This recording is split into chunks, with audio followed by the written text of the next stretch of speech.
Укинувањето на балансерот отвори нов фронт за политички препирки, но не донесе дилеми дали е нарушен мерит системот при вработување и напредување во јавната администрација.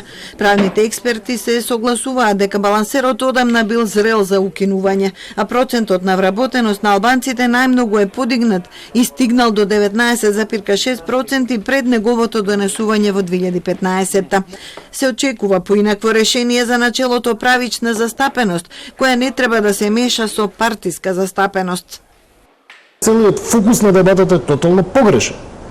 Не е прашањето на етничката застапеност и на балансерот како механизам или некој алтернативен балансер или каков год механизам се најде понатаму суштината на дебатата. Суштината е во партиските филтри кои постоја и уште од пред донесувањето на балансерот, непосредно по периодот на донесувањето на Охридскиот рамковен договор. Дебатата тука треба, или барем тој фактор треба да се вкалкулира во целата дебата, за да можеме да дојдеме до суштината зошто одредени процеси не функционира. Укинувањето на балансерот не доведува до мерит. Укинувањето на партиските агенции за вработување, HR агенциите кои што постојат во партиските штабови и кои што вработуваат партиски кадар на државни позиции во три партии во овие 25 години, значи трите партии се ВМРО, ДПМН, СДСМ и ДУИ.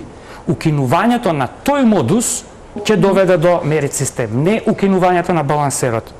На политички план, ДУИ и Европскиот фронт се централните бранители на концептот на балансерот, на обвинувањата дека додека биле на власт гласале за стратегија за реформа на администрацијата и отстранување на балансерот, а сега одлуката на Уставниот суд ја нарекуваат укинување на етничката припадност и тежок удар врз Уставот и врз Охридскиот договор.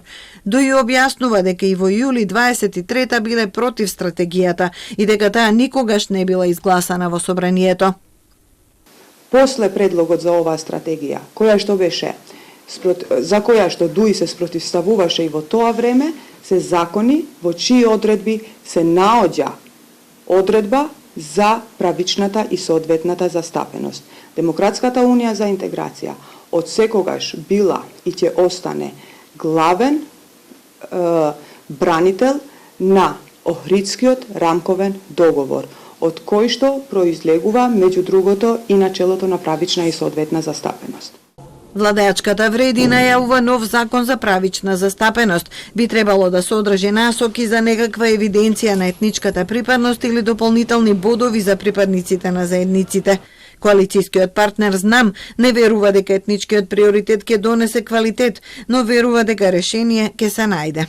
Сите граѓани мора да имаат еднакви права и етничкиот презнак не треба да биде привилегија на некој во делот на вработување. Освен да се залагаме за политичкиот квантитет, треба да се заложиме суштински да добиеме квалитет и да им дадеме шанса на најквалитетните без разлика кој од која етничка заедница доаѓа или пак од македонскиот народ. Пред 2 дена Уставниот суд го укина балансерот, оценувајќи го како алатка која ги повредува уставните начела за слободно изразување на националната припадност, достапноста на работното место и забраната за дискриминација. Од законодавецот се очекува нов начин на запазување на друго уставно начело, соодветна и правична застапеност на заедниците на сите нивоа на државните и јавните институции.